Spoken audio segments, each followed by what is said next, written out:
ನಮಸ್ಕಾರ ಗುರು, ಎಲ್ಲರೂ ಹೇಗಿದ್ದೀರಾ? ಎಲ್ಲರೂ ಚೆನ್ನಾಗಿದ್ದೀರಾ ಅಂತ ಅಂದ್ಕೊತೀನಿ. ತುಂಬ ದಿನದಿಂದ ಒಂದು ಯೂಟ್ಯೂಬ್ ಚಾನಲ್ ಓಪನ್ ಮಾಡಬೇಕು ಅಂತ ತುಂಬಾ ಆಸೆ ಇತ್ತು. ಸೊ ಅದು ಇವಾಗ ಸಕ್ಸಸ್ ಆಗಿದೆ. ಸೊ ನಾನೊಂದು ಚಾನಲ್ ಓಪನ್ ಮಾಡೋಕ್ಕೆ ಹೊರಟಿದ್ದೀನಿ. Mainly related to biking content ಮತ್ತು ಟ್ರಾವೆಲಿಂಗ್ ರಿಲೇಟೆಡ್ ಆಗಿರುತ್ತೆ. ಸೊ ಫಸ್ಟ್ ವೀಡಿಯೋ ಏನಪ್ಪ ಮಾಡ್ತೀನಿ ಅಂತ ಅಂದ್ಕೊಂಡಿದ್ದೀರಾ? ಫಸ್ಟ್ ವೀಡಿಯೋ ಆಬ್ವಿಯಸ್ಲಿ ನಾನು ಬೈಕ್ ಬಗ್ಗೆನೇ ಮಾಡ್ತೀನಿ. So this is my bike, Triumph Scrambler 400X. ಅಂದರೆ ರೀಸೆಂಟಾಗಿ ರಿಲೀಸ್ ಆಗಿರೋ 350cc ಅಲ್ಲ, ಫಸ್ಟಿಗೆ ರಿಲೀಸ್ ಆಗಿತ್ತಲ್ಲ 400cc OG ಟ್ರಯಂಫ್ 400 ಇದು. ಸೊ ಆಲ್ರೆಡಿ ತುಂಬ ವೀಡಿಯೋಸ್ ನೋಡಿಬಿಟ್ಟಿರ್ತೀರ ಯೂಟ್ಯೂಬಲ್ಲಿ. ಹಳೇದು 400X ಬಗ್ಗೆ ತುಂಬಾ ವೀಡಿಯೋಸ್ ಆಲ್ರೆಡಿ ನಿಮ್ಗೆ ಇಂಟರ್ನೆಟ್ಟಲ್ಲಿ ಸಿಗುತ್ತೆ, ಆಯಿತಾ. But this will be owners perspective. As a owner ನಾನು ಇದ್ರದ್ದು ಪಾಸಿಟಿವ್ ಮತ್ತು ನೆಗೆಟಿವ್ಸ್ ಕಂಪ್ಲೀಟಾಗಿ ಹೇಳ್ತೀನಿ. ಸೊ ಸ್ಪೆಸಿಫಿಕೇಷನ್ ಅಂತ ಬಂದರೆ 398cc liquid cooled engine with 40 HP, 37.5 Nm torque. So ಸಕ್ಕತ್ತಾಗಿ ಓಡುತ್ತೆ ಗಾಡಿ, ಅದ್ರ ಬಗ್ಗೆ ಬೇರೆ ಡೌಟೇ ಇಲ್ಲ. ಟ್ರಯಂಫ್ ಅವ್ರು ಮ್ಯಾಜಿಕ್ಕೇ ಮಾಡಿದ್ದಾರೆ ಅಂತ ಹೇಳ್ಬೋದು ಆ ಥರ ನೋಡೋಕೆ ಹೋದರೆ. ಅದು ಬಿಟ್ಟರೆ front 100 section tyre, rear 140 section tyre. Front 17 inch ಬರುತ್ತೆ, ರಿಯರ್ ಎಷ್ಟು ಗುರು? 19 ಇಂಚಾ? 19 ಇಂಚ್, ಮರ್ತೋಗ್ಬಿಟ್ಟಿದ್ದೀನಿ. ಇನ್ಸ್ಟ್ರುಮೆಂಟ್ ಕ್ಲಸ್ಟರ್ ಅಂತ ಬಂದರೆ ಇದರಲ್ಲಿ ತುಂಬಾ ಇದು ಕೊಟ್ಟಿದ್ದಾರೆ. ಆ್ಯಕ್ಚುಲಿ ಆಪ್ಷನ್ಸ್ ಎಲ್ಲ ಇದೆ. ಟ್ರ್ಯಾಕ್ಷನ್ ಕಂಟ್ರೋಲ್ ಆಫ್ ಮಾಡ್ಕೊಬೋದು. ಆಮೇಲೆ ಒಂದು ಆಫ್ ರೋಡ್ ಮೋಡ್ ಅಂತ ಬರುತ್ತೆ, ಅದರಲ್ಲಿ ABS ಮತ್ತು ಟ್ರ್ಯಾಕ್ಷನ್ ಕಂಟ್ರೋಲ್ ಎರಡು ಆಫ್ ಆಗುತ್ತೆ. ಸೊ ಮ್ಯಾನುವಲಾಗಿ ಕೂಡ ನೀವು ಮಾಡ್ಕೊಬೋದು. ಸೊ ಇಲ್ಲಿ ಹಜಾರ್ಡ್ ಲೈಟ್ ಸ್ವಿಚ್ ಕೊಟ್ಟಿದ್ದಾನೆ. ಆಮೇಲೆ ಇಂಜಿನ್ ಆಯಿಲ್ ಏನಾದ್ರು ಕಡಿಮೆ ಆದರೆ, ಇಂಜಿನಲ್ಲಿ ಏನಾದ್ರು ಫಾಲ್ಟ್ ಏನಾದ್ರು ಬಂದರೆ ಅದ್ರ ಬಗ್ಗೆ ಎಲ್ಲ ಇದರಲ್ಲಿ ತೋರಿಸುತ್ತೆ. ಸೊ ಇಲ್ಲಿ ಸರ್ವಿಸ್ ಇಂಡಿಕೇಟರು ಎಲ್ಲ ಬರುತ್ತೆ.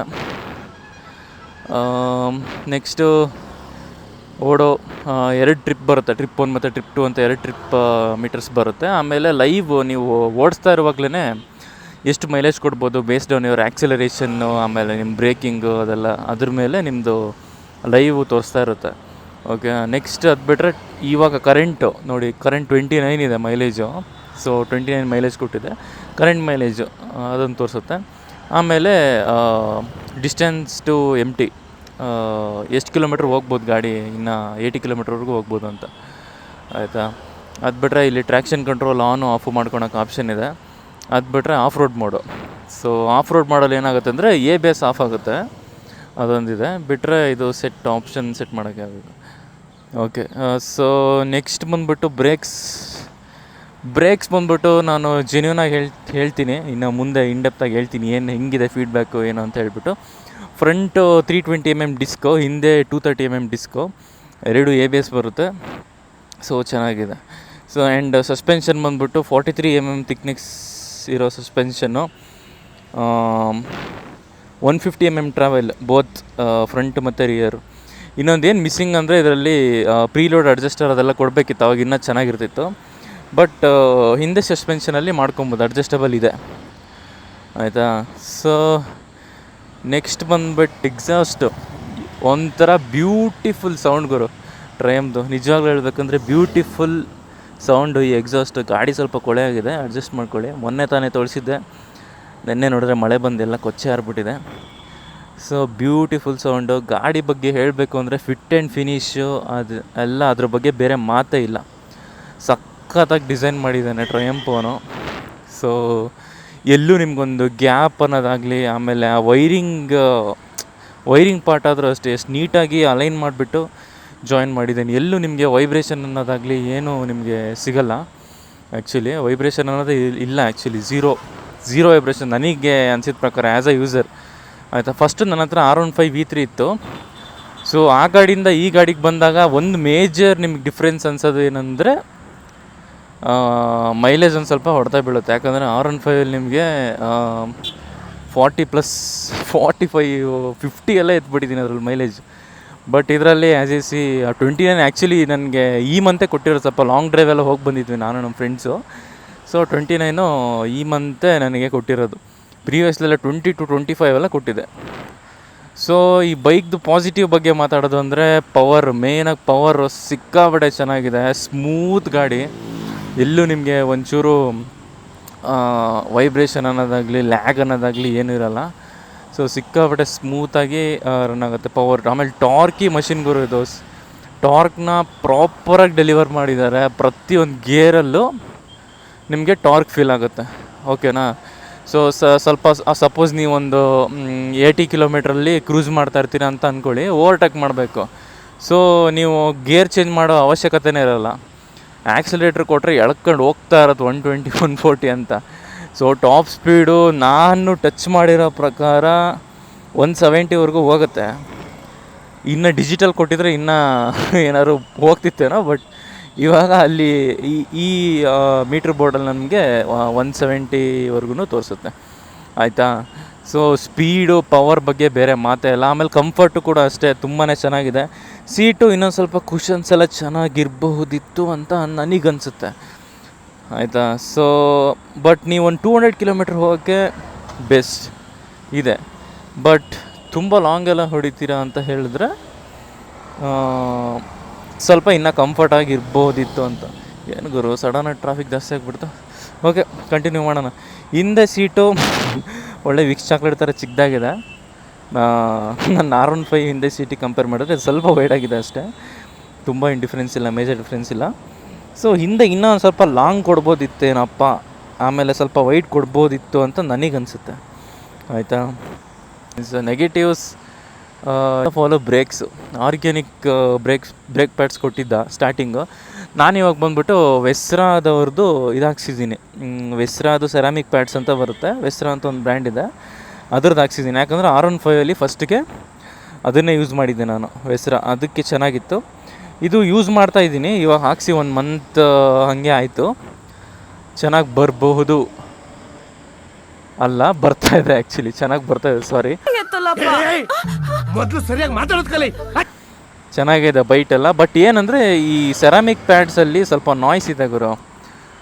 ನಾಯ್ಸ್ ಅದೇ ಒಂಥರ ಚೀಕಿ ಅಂತ ಒಂಥರ ನಾಯ್ಸ್ ಬರ್ತಾ ಇರುತ್ತೆ. ಅದೊಂದು ಇದೆ ಮಾತ್ರ. ಬಿಟ್ಟರೆ ಬ್ರೇಕ್ಸು ಕಂಪನಿಯಿಂದ ಕೊಟ್ಟಿರೋ ಪ್ಯಾಡ್ಸು ಚೆನ್ನಾಗಿಲ್ಲ. Brakes good, not the best one. ಆಯಿತಾ. ಚೆನ್ನಾಗಿದೆ, ಹಿಡಿಯುತ್ತೆ, but not the best one.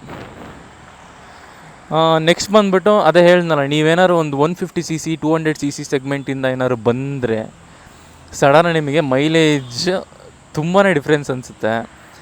ಆಯಿತಾ. ಆಮೇಲೆ ಥರ್ಡ್ ಬಂದುಬಿಟ್ಟು ಮೇಂಟೆನೆನ್ಸ್. ಆಬ್ವಿಯಸ್ಲಿ ಗುರು 400cc ಮೇಲೆ, ಆಮೇಲೆ 400ccಯಿಂದ ನಿಮಗೆ ಮೇಂಟೆನೆನ್ಸ್ ಸ್ವಲ್ಪ ಜಾಸ್ತಿನೇ ಇರುತ್ತೆ. ಆಯಿತಾ. ನೆಕ್ಸ್ಟ್ ವಿಡಿಯೋದಲ್ಲಿ ಇದ್ರದ್ದು ಫಸ್ಟ್ ಸರ್ವಿಸ್ ಮತ್ತು ಸೆಕೆಂಡ್ ಸರ್ವಿಸ್, ಅಂದರೆ ಸೆಕೆಂಡ್ ಸರ್ವಿಸ್ ಇನ್ನೂ ಆಗಿಲ್ಲ, ಜನರಲ್ ಸರ್ವಿಸು, ಅದ್ರದ್ದು ಎಷ್ಟು ಬಿಲ್ ಆಯಿತು ಅಂತ ಹೇಳ್ಬಿಟ್ಟು ಬಿಲ್ಲೆಲ್ಲ ತೋರಿಸ್ತೀನಿ ನಿಮ್ಗೆ ಎಷ್ಟಾಯಿತು ಅಂತ ಹೇಳ್ಬಿಟ್ಟು. ಆಯಿತಾ. ಆಮೇಲೆ ಈ ಗಾಡಿದು ಸಖತ್ ಟೂರಿಂಗ್ ಕೇಪಬಿಲಿಟಿ ಇದೆ ಈ ಗಾಡಿ. ಬಟ್ ಇವ್ರು ಏನು ಮಾಡಬೇಕಿತ್ತು ಅಂದರೆ 13 ಲೀಟ್ರ್ ಟ್ಯಾಂಕ್ ಕೊಟ್ಟಿದ್ದಾರೆ. ಆಯಿತಾ. ಅದು ನಿಮಗೆ ಒಂದು 300 ಕಿಲೋಮೀಟ್ರ್ ರೇಂಜು, 350 ಅಂತ ಕಂಪ್ನಿ ಕ್ಲೇಮ್ ಮಾಡುತ್ತೆ. ಬಟ್ ನೀವು ಒಂದೇ ಸ್ಪೀಡಲ್ಲಿ ಹೋಗಲ್ಲ ಅಲ್ವಾ, ಚೇಂಜ್ ಮಾಡ್ತಾ ಇರ್ತೀರ. ಸೊ ನಿಮಗೆ ಅದು ಒಂದು ಡ್ರಾಬ್ಯಾಕ್ ಆಗಬಹುದು. ಸೊ ಇನ್ನೊಂದು ಸ್ವಲ್ಪ ದೊಡ್ಡದು ಕೊಡಬೇಕಿತ್ತು. ಒಂದು ಅಟ್ಲೀಸ್ಟ್ ಒಂದು 15 ಲೀಟರ್ ಅವ್ರು 17 ಲೀಟರ್ ಲೈಕ್ ಹಿಮಾಲಯನ್ 450 ಹೆಂಗೆ ಕೊಟ್ಟಿದ್ದಾರಲ್ಲ ಆ ಥರ ಕೊಟ್ಟಿದ್ರೆ ಚೆನ್ನಾಗಿರ್ತಿತ್ತು. ಅದು ಬಿಟ್ಟರೆ ಇದು ಮೇನ್ ಫಾಲ್ಟ್ ಗುರು. ಮಳೆ ಬಂದಾಗ ಎಲ್ಲ ಕೊಚ್ಚೆ ಹಾರಿಬಿಟ್ಟು ಇದಕ್ಕೆ ಹೋಗ್ಬಿಡುತ್ತೆ, ಸಸ್ಪೆನ್ಷನ್ ಹತ್ರ. ಆಮೇಲೆ ಅಲ್ಲಿ ಗ್ಯಾಪ್ ಇದೆಯಲ್ಲ, ಗ್ಯಾಪ್ ಒಳಗೆಲ್ಲ ಹೋಗಿ ಕೂತ್ಕೊಳುತ್ತೆ. ಜಸ್ಟ್ ಚಿಕ್ಕ ಮಳೆ ಇದೆ. ನೆನ್ನೆ ಏನು ಮಳೆ ಅಂದರೆ ಒಂದು ಚೂರು ಚಿಕ್ಕದಾಗಿ ಬಂದಿದ್ದು, ಅಷ್ಟಕ್ಕೆ ಇದು ಫುಲ್ ಇದಾಗ್ಬಿಟ್ಟಿದೆ, ಕೆಸರೆಲ್ಲ ಹಾರಿಬಿಡುತ್ತೆ. ಅದೊಂದು. ಆಮೇಲೆ ಇನ್ನೊಂದೇನೆಂದರೆ ಈ ಫ್ರಂಟು ಅಷ್ಟೇ. ಫ್ರಂಟ್ ಮಳೆ ಬಂದಾಗ ಇಲ್ಲಿಂದ ಎಗರ್ಬಿಟ್ಟು ಹೆಡ್ಲೈಟ್ಗೆ ಹೋಗುತ್ತೆ. ಓಕೆನಾ. ಸೊ ಅದೊಂದು ಸ್ವಲ್ಪ ಟ್ರಯಂಪ್ ಅವ್ರು ವರ್ಕ್ ಮಾಡಬೇಕು ಅಂತ ನನಗನ್ಸುತ್ತೆ.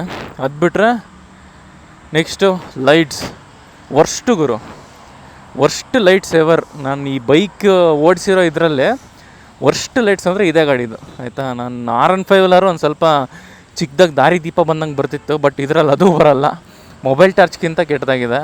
ಸೊ ನನ್ನ ಮೇಲೆ ನಿನ್ಗೆ ಯಾಕೆ ಇಷ್ಟು ದ್ವೇಷ? ನಾನು ಏನು ತಪ್ಪು ಮಾಡಿದ್ದೀನಿ? ಈ ವಿಡಿಯೋ ಏನಾದ್ರು ನಿಮಗೆ ತಲುಪಿದ್ರೆ, ಇಷ್ಟು ಬೇಗ ತಲುಪಲ್ಲ, ಇನ್ ಕೇಸ್ ಇನ್ ಫ್ಯೂಚರಲ್ಲಿ ಏನಾದ್ರು ನಿಮಗೆ ರೀಚ್ ಔಟ್ ಆದರೆ ದಯವಿಟ್ಟು ಲೈಟ್ಸ್ ಮೇಲೆ ವರ್ಕ್ ಮಾಡಿ. ತುಂಬ ಕೆಟ್ಟದಾಗಿದೆ. ಸೊ ಅದಕ್ಕಂತಲೇ ನಾನು ಬೇರೆ ಲೈಟ್ಸ್ ಹಾಕಿದ್ದೀನಿ, ಅದನ್ನು ರಿವ್ಯೂ ಕೊಡ್ತೀನಿ. ಲೈಟು ಆಮೇಲೆ ಏನೇನು ಮಾಡಿಫಿಕೇಷನ್ ಮಾಡಿದ್ದೀವಿ ಗಾಡಿ ಮೇಲೆ ಅಂತ ಅದೊಂದು ರಿವ್ಯೂ ಕೊಡ್ತೀನಿ. ಅದು ಬಿಟ್ಟರೆ ನೆಗೆಟಿವ್ ಏನಂದರೆ ಅದು ಈ ಈ ಸೆಗ್ಮೆಂಟ್ದೇ ಹಾಗೆ ಆಯಿತಾ, ಯಾವ ಗಾಡಿ ಆದರೂ ಅಷ್ಟೇ ನಿಮಗೆ ಒಂದು 200 cc ಒಳಗಡೆ ನಿಮ್ಗೆ ಅಷ್ಟೊಂದು ಹೀಟ್ ಫೀಲ್ ಆಗೋಲ್ಲ. ಬಟ್ ಇದರಲ್ಲಿ ನಿಮಗೆ ಹೀಟ್ ಫೀಲ್ ಆಗುತ್ತೆ. ಟ್ರಾಫಿಕಲ್ಲಿ ಏನಾದ್ರು ನೀವು ಗ್ಲೈಡ್ ಥ್ರೂ ಮಾಡ್ತಾ ಇದ್ದೀರಾ ಅಂದರೆ ನಿಮಗೆ ಹೀಟ್ ಫೀಲ್ ಆಗುತ್ತೆ. ಸೊ ಆಬ್ವಿಯಸ್ಲಿ ಗಾಡಿ ಇಂಜಿನ್ ಸ್ವಲ್ಪ ದೊಡ್ಡದಿದೆ, ಸಿ ಎಲ್ಲ ಸ್ವಲ್ಪ ದೊಡ್ಡ ಗಾಡಿ ಆಗಿರೋದ್ರಿಂದ ಹೀಟು ಫೀಲ್ ಆಗೇ ಆಗುತ್ತೆ. ಸೊ ಏನೊಂದು ಡ್ರಾಬ್ಯಾಕ್ ಅಂದರೆ ಆ ರೇಡಿಯೇಟರ್ ಫ್ಯಾನ್ ತಿರುಗುತ್ತಲ್ವಾ, ಸೊ ಆ ಫ್ಯಾನ್ ಗಾಳಿ ಎಲ್ಲ ಬಂದ್ಬಿಟ್ಟು ಇಲ್ಲೇ ಕಾಲಿಗೆ ಹೊಡಿತಾ ಇರುತ್ತೀಗೆ ಆಯಿತಾ. ಅದನ್ನ ಏನು ಮಾಡೋಕ್ಕಾಗಲ್ಲ, ಅದು ಡಿಫಾಲ್ಟ್ ಅದು. ಸೊ ನೋಡಿ, ನಮ್ಮ ಮನೆ ಇಲ್ಲೇ ಒಂದು 300-400 ಮೀಟ್ರು ದೂರ ಇರೋದಷ್ಟೇ, ಅಷ್ಟು ಬೇಗ ಸ್ವಲ್ಪ ಹೀಟಾಗಿದೆ ಬೈಕು. ಸೊ ಶೂಸ್ ಹಾಕೊಂಡು ಓಡಿಸಿದ್ರೆ ನಿಮಗೆ ಹೀಟ್ ಫೀಲ್ ಆಗೋಲ್ಲ. ಬಟ್ ನೀವೇನಾದರೂ ಈಗ ನಾನು ಹಾಕೊಂಬಂದಿದ್ದೀನಲ್ಲ, ಚಪ್ಪಲಿ ಹಾಕೊಂಬಂದ್ರೆ ಕಾಲು ಕಬಾಬ್ ಆಗೋಗುತ್ತೆ. ಅದೊಂದು ಬಿಟ್ಟರೆ ಸೂಪರ್ ಗಾಡಿ. ಯಾರಾದ್ರು ತೊಗೊಳೋದಿದ್ದರೆ ಇವಾಗ ತೊಗೊಳಕ್ಕಾಗಲ್ಲ, 350 cc ಮಾಡಿಬಿಟ್ಟಿದ್ದಾರೆ ಅದನ್ನು. ಡ್ಯೂ ಟು GST ಅದು ಇದು ಅಂತ ಹೇಳಿಬಿಟ್ಟು 350 cc ಮಾಡಿದ್ದಾರೆ. ಪವರೆಲ್ಲ ರಿಡ್ಯೂಸ್ ಮಾಡಿದ್ದಾರೆ. ನನಗೇನಾದ್ರು ಅದೇನಾದ್ರು ಟೆಸ್ಟ್ ಡ್ರೈವೋ ಇಲ್ಲ ರಿವ್ಯೂಗೆ ಏನಾದ್ರು ಸಿಕ್ಕರೆ ನಾನು ರಿವ್ಯೂ ಮಾಡಿ ಅದಕ್ಕೂ ಏನು ಡಿಫ್ರೆನ್ಸು ಅಂತ ತೋರಿಸ್ತೀನಿ. ಸೊ ಆಮೇಲೆ ಇನ್ನೂ ಒಂದು, ಸೊ ನಿಮಗೆ ಆಲ್ಮೋಸ್ಟ್ ಆಲ್ ಪಾಸಿಟಿವ್ ಹೇಳಿದೆ, ನೆಗೆಟಿವ್ ಹೇಳಿದೆ, ಇನ್ನೊಂದು ಹಾಗೆ ಬಾಕಿ ಉಳಿದ್ಬಿಡ್ತು. ಸೊ ಮಿರರ್ಸ್ ಇದೆಯಲ್ಲ, ಮಿರರ್ಸ್ ಬಂದುಬಿಟ್ಟು ಇನ್ನೂ ಚೆನ್ನಾಗಿ ಮಾಡ್ಬೋದಿತ್ತು. ತುಂಬ ಬ್ಲೈಂಡ್ ಸ್ಪಾಟ್ ಇದೆ ಮಿರರಲ್ಲಿ ತುಂಬ ಬ್ಲೈಂಡ್ ಸ್ಪಾಟ್ ಇದೆ. ಇಲ್ಲೇನಾದ್ರು ಅದೇ ಚಿಕ್ಕದೇನೊಂದು ಬರುತ್ತಲ್ಲ ಬ್ಲೈಂಡ್ ಸ್ಪಾಟ್ ಮಿರರ್ ಅಂತ ಒಂದು ಚಿಕ್ಕದಾಗಿ ಬರುತ್ತೆ, ಅದನ್ನು ಏನಾದ್ರು ಹಾಕೊಬೇಕಷ್ಟೆ. ಬಟ್ ಮಿರರ್ಸ್ ಕೂಡ ತುಂಬ ಬ್ಲೈಂಡ್ ಸ್ಪಾಟ್ ಇದೆ. ರ್ಯಾಂಡಮಾಗಿ ಏನಾದ್ರು ಲೆಫ್ಟ್ಗೋ ರೈಟ್ಗೋ ಎಳ್ಕೊಂಬಿಡ್ತೀವಿ ಅಂದರೆ ನಮ್ಮ ಹಿಂದೆ ಯಾರಿದ್ದಾರೆ ಅಂತ ಗೊತ್ತೇ ಆಗೋಲ್ಲ. ಅದೊಂದು ಇದೆ ಅಷ್ಟೇ. ಸೊ ಅಷ್ಟೇ ಗುರು ನೆಗೆಟಿವ್. ಅದು ಬಿಟ್ಟರೆ one of the beautiful motor cycle. ನನ್ನ R15 ಅದು ಬೆಂಕಿ ಗಾಡಿ. ಅದ್ರ ಬಗ್ಗೆ ಇನ್ನೊಂದೇನೋ ರಿವ್ಯೂ ಮಾಡ್ತೀನಿ. ಆ ಗಾಡಿ ಬಗ್ಗೆ ನಂಗೆ ಗೊತ್ತು, R15 ತುಂಬ ಜನ ಫ್ಯಾನ್ಸ್ ಇದ್ದಾರೆ ಅಂತ. ಬಟ್ ಅದಾದಮೇಲೆ ನನಗೊಂದು ಗಾಡಿ ಇಷ್ಟ ಆಗಿದ್ದಂದರೆ ಇದೇ ಗಾಡಿ.